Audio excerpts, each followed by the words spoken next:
South ఇండియాలోనే అతి తక్కువ ధరలకి రత్నాలనందించే ఏకైక సంస్థ 6JVR. నమస్తే, నేను Keshav. Welcome to Suman TV. పిల్లలు పూర్వజన్మ సుకృతం అంటారు. అందుకనే మన భారతీయులైతే తమ తర్వాత తమ వారసులు ఉండి తీరాల్సిందే అనేటువంటి సంకల్పంతో ఉంటారు. అయితే పిల్లలు పుట్టాలంటే ఇప్పుడు ఎన్ని మొక్కులు మొక్కాలి అనేటువంటి చర్చ జరుగుతూ ఉండేది. అలానే పిల్లలు పుట్టేటువంటి క్రమంలో టెక్నాలజీ, హెల్త్ సెక్టార్లో వచ్చినటువంటి మార్పులు అనేక ఆప్షన్స్ని తీసుకొచ్చాయి. కానీ వీటిని కూడా దుర్వినియోగం చేస్తున్నారు అనేటువంటి విషయాలు పదే పదే వెలుగులోకి వచ్చినప్పుడు మామూలుగా సంతానాన్ని కోరుకునే వాళ్ళు కూడా ఆందోళనకు గురవుతున్నటువంటి పరిస్థితి ఉంది. ఇప్పుడు అలాంటి సంఘటన ఒకటి తెలుగు రాష్ట్రాలని షేక్ చేస్తుంది. సృష్టి ఫెర్టిలిటీ సెంటర్ పేరుతో జరిగినటువంటి వ్యవహారం అది ఒక పెద్ద డ్రామాగా మారిపోయింది అనేటువంటి విమర్శ. మరోవైపు స్పర్మ్ బ్యాంకుల పేరుతో అరాచకాలు జరుగుతున్నాయనేటువంటి అంశం వెలుగులోకి వచ్చింది. అసలు వీటికి ఉన్నటువంటి ప్రోటోకాల్స్ ఏంటి, ఎవరు వీటిని పర్యవేక్షిస్తూ ఉంటారు? ఇలాంటి సందర్భాల్లో ముఖ్యంగా సృష్టికి సంబంధించి 2-3 సార్లు అరెస్టులు జరిగిన నియంత్రణలు లేకపోవడానికి కారణం ఏంటి? విశ్లేషించేటువంటి ప్రయత్నం చేద్దాం. మనతో పాటు సీనియర్ గైనకాలజిస్ట్ డాక్టర్ మానస బద్వేలి ఉన్నారు. మేడం నమస్తే. నమస్తే అండి. ఈ ఇష్యూస్కి సంబంధించి అసలు ఇన్ఫర్టిలిటీ గురించి మాట్లాడే ముందు సంతానం అనేది మన వాళ్ళకి మామూలుగానే అదొక పూర్వజన్మ సుకృతంలా ఫీల్ అవుతారు. కానీ దీన్ని ఒక ఫక్తు బిజినెస్గా లేదంటే ఒక చీటింగ్ వ్యవహారంగా మారిపోతుంది అనేటువంటి విమర్శలు ఎక్కువగా వస్తున్నాయి.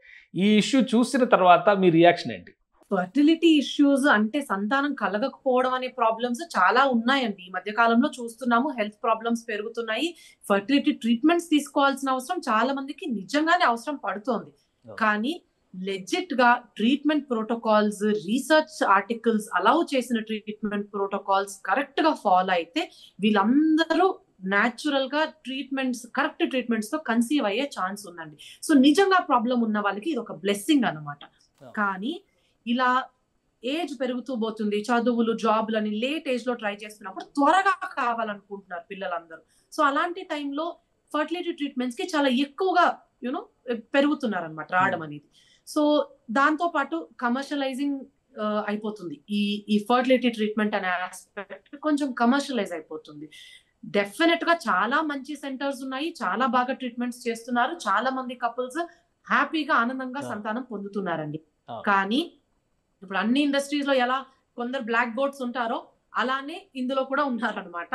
సో కొందరు దీన్ని దుర్వినియోగం చేస్తున్నారు. అక్కడ మనకి ప్రాబ్లమ్స్ వస్తున్నాయి.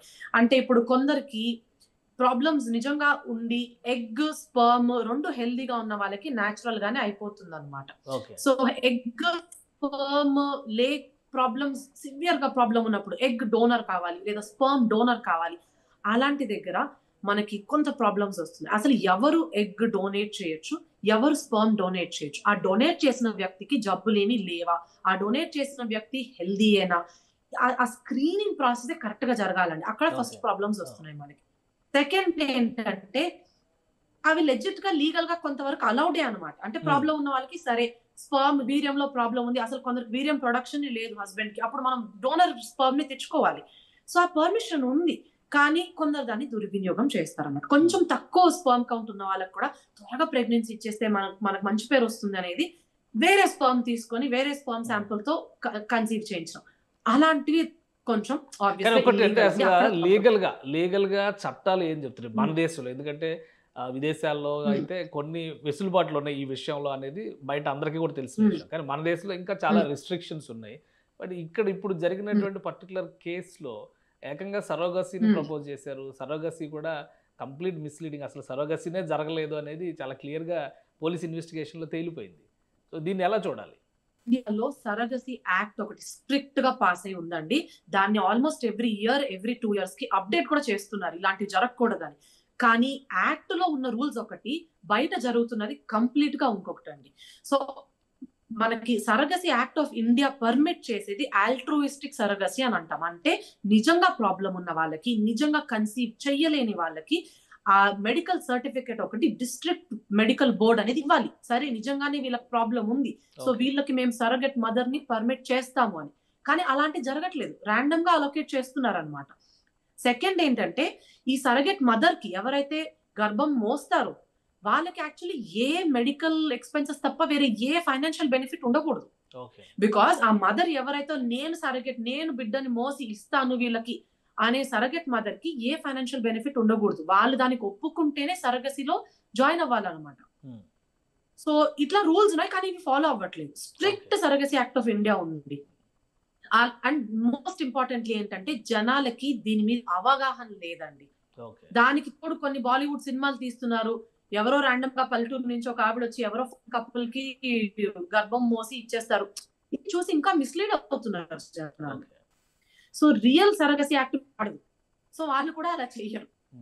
సో ఈ గైడ్ లైన్స్ స్ట్రిక్ట్ గా ఫాలో అయితే ఏ ప్రాబ్లం ఉండదు. ఇంకోటి మేడం, ఈ డోనర్స్ విషయంలో అసలు ఉన్న రూల్స్ ఏంటి? ఇండియన్ స్పర్మ్ బ్యాంక్ అని చెప్పని దాన్ని కూడా రైడ్ చేసి సీజ్ చేశారు.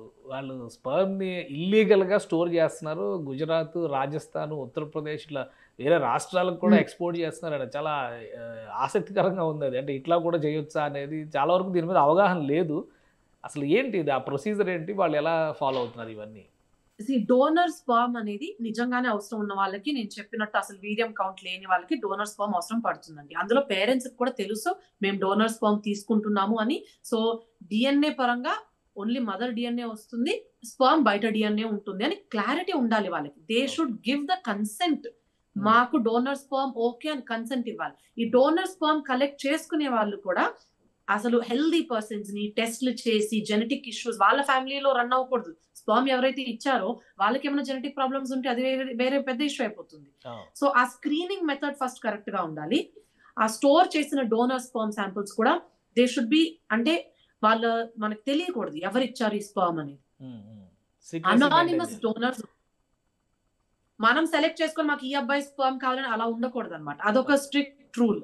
అనానిమస్ డోనర్స్ ఉండాలి, వాళ్ళది హెల్దీ డోనర్స్ ఉండాలి, వాళ్ళకి తీసుకోవాలి. ప్లస్ ఈ పేరెంట్స్ ఎవరైతే డోనర్ స్పర్మ్ తీసుకుంటున్నారో వాళ్ళకి ఫుల్ క్లారిటీ ఉండాలి, మీకు డోనర్ స్పర్మ్ వస్తుంది, సో డిఎన్ఏ డిఫరెన్స్ ఉంటుంది అని వాళ్ళు కన్సెంట్ సైన్ చేయాలన్నమాట. మనకి ఎక్కడ ప్రాబ్లం వస్తుంది అంటే కొన్ని ఫర్టిలిటీ సెంటర్స్ ఎక్కువగా సక్సెస్ రేట్స్ చూపించుకోవడానికి ఫ్యామిలీ హస్బెండ్ స్పర్మ్ వాడకుండా బయట స్పర్మ్ వాడడం అనమాట. ఈ డోనర్ బ్యాంక్స్ నుంచి ఎవరికైతే బాగా స్పర్మ్ కౌంట్ ఎక్కువ ఉందో వాళ్ళది వాడేస్తున్నారు. అక్కడ మనకు ప్రాబ్లం వస్తుంది. అక్కడ పేరెంట్స్ కి అసలు తెలియదు వాళ్ళ స్పర్మే వాడారా ఇంకెవరిదన్నా వాడారని. దట్ ఈస్ ఇల్లీగల్ అనమాట. దీస్ ఆర్ ఆల్ క్రిమినలైజ్డ్ అండి. మన ఇండియన్ యాక్ట్ ప్రకారం, సరగసీ యాక్ట్ ప్రకారం ఎగ్జాక్ట్ గా యాక్ట్ లో ఉన్న రూల్స్ ఫాలో అవ్వకపోతే దే ఆర్ క్రిమినల్ ఆఫెన్సెస్ అన్నమాట. ఓకే. సో ఈ సృష్టి ఇష్యూలో సృష్టి ఫర్టిలిటీ సెంటర్లో గతంలో కూడా కొన్ని ఇన్సిడెంట్స్ జరిగినాయి, మళ్ళీ రిపీటెడ్గా జరుగుతూనే ఉన్నాయి. ఏంటి దీనిపైన రెండు యాంగిల్స్ ఉన్నాయి. ఒకటి లీగల్గా తీసుకునేటువంటి యాక్షన్స్ కానీ, లేదా కోర్టుల ద్వారా కానీ, పోలీసుల ద్వారా కానీ ఏం చర్యలు జరుగుతుంది అనేది మనం విడిగా మాట్లాడవచ్చు. బట్ డాక్టర్స్ కూడా మెడికల్ అసోసియేషన్స్ ఉన్నాయి, డాక్టర్స్ అసోసియేషన్స్ ఉన్నాయి. ఒక ఇల్లీగల్ ప్రాక్టీస్ చేసేటువంటి డాక్టర్ వలన మిగతా అందరికీ కూడా ఒక చెడ్డ పేరు వస్తుంది. అసలు వీటిని రెగ్యులేట్ చేయడానికి ఏమైనా సిస్టమ్ ఉందా లేదా అన్నీ కూడా టేక్ ఇట్ ఫర్ గ్రాంటెడ్ అన్నట్టుగా మారిపోతున్నాయా? ఇది వెరీ అన్ఫార్చునేట్ అండి. మీరు అన్నట్టు కరెక్ట్ గా ఒక్కరు చేసిన దాని వల్ల చాలా మంది అఫెక్ట్ అవుతున్నారు. ఇప్పుడు నిజంగానే ప్రాబ్లం ఉన్న కపుల్స్ ఫర్టిలిటీ ట్రీట్మెంట్స్ కి ముందుకు రావాలంటే పాపం వాళ్ళు భయపడతారు, ఇలా ఏమన్నా చేసేస్తారేమో అని అవాయిడ్ చేస్తారు. But that is very wrong. ఇది అన్ఫార్చునేట్. ఈ ఇన్సిడెంట్ జరగడము definitely it is not a good thing. కానీ సరగసీ యాక్ట్ ప్రకారం రూల్స్ మన డిస్ట్రిక్ట్ మెడికల్ బోర్డ్స్ వీళ్ళు స్ట్రిక్ట్ గా ఫాలో అవ్వాలి. అసలు ఫస్ట్ ఆఫ్ ఆల్ ఈ ఐవీఎఫ్ చేసే క్లినిక్స్ కి ఒక రిజిస్ట్రేషన్ సర్టిఫికేట్ ఉందా లేదా చెక్ చేసుకోవాలండి.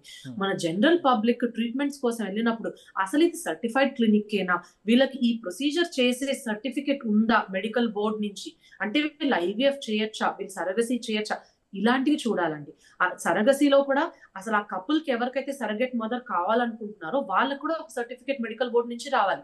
ఎవరైతే తల్లి బిడ్డను మోయాలనుకుంటుందో ఆవిడకు కూడా ఒక అథారిటీ సర్టిఫికేట్ ఇస్తుంది అనమాట. అలా ఉన్నప్పుడే ప్రొసీడ్ అవ్వాలి. ఈ విషయాల మీద అవేర్నెస్ లేక చాలా మంది మోసపోతున్నారండి. అండ్ న్యూస్ లో నేను చదవడం ఏదో 35 lakhs పేమెంట్ జరిగింది అని. యాక్చువల్ గా అయితే సరగసీలో ఖర్చు ఎలా ఉండాలంటే ఐవీఎఫ్ కి ఎంతవరకు ఖర్చు అవుతుందో, అంటే హస్బెండ్ ఎగ్ స్పర్మ్ వైఫ్ తీసుకొని పిండం తయారు చేసే దాన్ని మనం ఐవీఎఫ్ అంటారు, టెస్ట్ ట్యూబ్ బేబీ అని అంటారు అందరూ. అంతవరకే ఖర్చు అవ్వాలి. ఆ తర్వాత ఎంబ్రియో ట్రాన్స్ఫర్, ఆ సరగెట్ వేయడం, ఇంతకి ఐవీఎఫ్ ప్రాసెస్ అండి. ఆ తర్వాత ఆవిడికి మెడికల్ ఎక్స్పెన్సెస్ అంటే టెస్ట్లు చేయడానికి ప్రెగ్నెన్సీలో, మందులు ఇవ్వడానికి ప్రెగ్నెన్సీలో, డెలివరీ చార్జెస్ ఇంతవరకే ఇవ్వాలండి. ఏమన్నా ఇన్సూరెన్స్ క్లెయిమ్ చేసుకుంటే ఇన్సూరెన్స్ క్లెయిమ్ చేసుకోవచ్చు. ఇవి తప్ప వేరే ఏ మానిటరీ బెనిఫిట్స్ జరగకూడదు.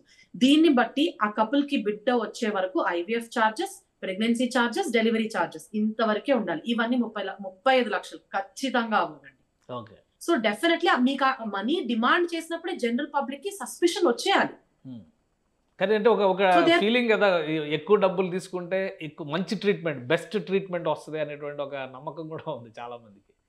సో అవి లేదండి, misleading కి అలా ఏం ఉండదు. కారణం అవుతున్నాయా? సైన్స్ మారదండి, సైన్స్ మారదు. మీరు ఎక్కువ డబ్బులు పే చేసేది మంచి ఫెసిలిటీస్ ఉన్న హాస్పిటల్స్ కోసం. ట్రీట్మెంట్స్ మారవు, ఓకే. మా క్లినికల్ ప్రోటోకాల్స్ మారవండి. లోకమంతా చేసే ట్రీట్మెంట్స్ అదే మనిషి, అదే 2 కళ్ళు 2 చెవులు, అదే ట్రీట్మెంట్స్ అండి. ఏం మారవు కదా, మేమేం స్పెషల్ రోబోట్ ని క్రియేట్ చేయట్లేదు ఇక్కడ. సో మీరు ఏం సజెస్ట్ చేస్తారు? ఒకవేళ ఇప్పుడు 3-4 స్టేజెస్ ఉన్నాయి, పిల్లలు పుట్టకపోతే అనే దగ్గర నుంచి మొదలు పెడితే ఫైనల్ ఎండ్ సరోగసీ అనేటువంటి సొల్యూషన్ వరకు ఒక 4-5 ప్రాసెస్లు ఉన్నాయి. కానీ ఇప్పుడు జరుగుతున్నటువంటి ఇన్సిడెంట్స్ చూసిన తర్వాత నిజంగా డాక్టర్ దగ్గరికి వెళ్ళాలంటే కూడా భయపడే పరిస్థితి ఉంది. మీరేం చెప్తారు అలాంటి వాళ్ళ కోసం? ఫస్ట్ భయపడకండి ప్లీజ్, ఇలాంటివి చాలా రేర్ గా జరుగుతాయి. కొంచెం అవగాహన పెంచుకొని మీ నాలెడ్జ్ తో వెళ్ళండి. Second most important, always second opinion తీసుకోవాలండి. ఒకే డాక్టర్, నేను డాక్టర్ అయి ఉండి కూడా చెప్తున్నాను, ఒకే డాక్టర్ ని బ్లైండ్ గా నమ్మద్దు. Please take second opinion. Specially ladies, ఒక డ్రెస్ కొనాలంటే ఊరంతా తిరుగుతారు. మీ హెల్త్ విషయానికి వచ్చినప్పుడు ఎందుకు సెకండ్ ఒపీనియన్ తీసుకోండి? 2 డాక్టర్స్ దగ్గర కనుక్కోండి, మ్యాటర్ ఏంటి, అసలు ట్రీట్మెంట్ ఏం అవసరం అనేది కనుక్కోండి. కాన్ఫిడెంట్ గా ఉన్న డాక్టర్స్ ఎప్పుడైనా చెప్తారండి సెకండ్ ఒపీనియన్ కి, they are open to it, కోప్పడరు. పర్వాలేదు మీరు ఒక సెకండ్ ఒపీనియన్ తీసుకొని రండి అనే చెప్తారు. సో అది గుర్తుంచుకోవాలి. సెకండ్ ఏంటంటే, ఫర్టిలిటీ ఇష్యూస్ లో చాలా మైల్డ్ ప్రాబ్లమ్స్ ఉన్నాయి, చాలా సివియర్ ప్రాబ్లమ్స్ ఉన్నాయి. మైల్డ్ ప్రాబ్లమ్స్ అన్ని అంటే PCOD, mild sperm count issues, ఇవన్నీ మెడికల్ మెథడ్స్ తో ట్రీట్ చేయొచ్చు. లేదా పోనీ కొంచెం సివియర్ ఇష్యూస్ ఉన్న వాళ్ళకి ఐవీఎఫ్ ఆప్షన్ ఉంది. సరగసీ స్టేజ్ కి వచ్చే కపుల్స్ చాలా చాలా లక్షల్లో 1 మంది అండి. 1,00,000 కపుల్స్ లో 1 కపుల్ ఉంటారు. సో చాలా రేర్. అక్కడికి వచ్చేసరికి వాళ్ళని ఎవరిని అడగాలి ఏమి తెలియదు. జనరల్ గా కూడా పబ్లిక్ లో అవగాహన ఉండదు ఆ మ్యాటర్ గురించి. సో వాళ్ళకి ఇన్ఫర్మేషన్ చాలా తక్కువ ఉంటుంది. బట్ అగైన్ 2-3 డాక్టర్స్ అప్రోచ్ అయ్యి అసలు సరగసి ఎలా చేయాలండి, మళ్ళీ డైరెక్ట్ గా సరగసి చేసే సెంటర్స్ దగ్గరికి వెళ్ళకపోయినా మీరు వేరే జనరల్ డాక్టర్స్ దగ్గర కూడా వెళ్ళి కనుక్కోవచ్చు. వాళ్ళకేం బెనిఫిట్ ఉండదు కాబట్టి వాళ్ళు కరెక్ట్ గా చెప్తారు మీకు. సో ఇలాంటి కొంచెం జాగ్రత్త పడాలండి జనాలు, భయపడద్దు. ట్రీట్మెంట్స్ 99.9% పర్ఫెక్ట్ గా జరుగుతాయి ఫర్టిలిటీ ట్రీట్మెంట్స్. ఇలా 0.1 అన్ని ఫీల్డ్స్ లో ఉంటారండి ఈ పురుగులు కొందరు. We can't help it. Right. Thank you madam, విశ్లేషణ అందించినందుకు. ఇది ఫర్టిలిటీ సెంటర్స్ పేరుతో జరుగుతున్నటువంటి మోసాలని అరికట్టేటువంటి బాధ్యత విషయంలో అటు ప్రభుత్వం, ఇటు డాక్టర్లకు సంబంధించినటువంటి వ్యవస్థలు కూడా సమన్వయంతో పనిచేయాల్సినటువంటి అవసరం కనిపిస్తుంది. అలానే డాక్టర్ మానస గారు చెప్పినటువంటి అంశాలను బట్టి చూస్తే కనుక ఫర్టిలిటీ కోసం ప్రయత్నించేటువంటి కపుల్స్ భయపడాల్సినటువంటి అవసరం లేదు. అన్నిటికీ మించి సెకండ్ ఒపీనియన్ అనేది ఒక బెస్ట్ ఆప్షన్ అవుతుంది. 1-2 సార్లు చెక్ చేసుకున్న తర్వాతే ట్రీట్మెంట్ కోసం ముందుకు ప్రొసీడ్ అవ్వండి. పైగా సరోగసీ అనేది 1,00,000 మందిలో ఒకరికి మాత్రమే అవసరమయ్యేటువంటి వ్యవహారం అని చెప్తున్నారు. సో ఇప్పుడు జరుగుతున్నటువంటి కమర్షియల్ క్యాంపెయిన్స్ చూసి ఎవరో మోసపోవద్దు. పిల్లలు లేరు అనేటువంటి దిగులుతో ఎవరు ఎలాంటి ట్రీట్మెంట్ ఇచ్చినా కానీ డబ్బులు ఇస్తే చాలు మనకి అనుకున్నటువంటి రిజల్ట్ వస్తుంది అనేటువంటి వెంపర్లాట్ అనేది అనవసరం అని చెప్పని హెచ్చరిస్తున్నారు. ఇది స్పెషల్ డిస్కషన్. Keep watching.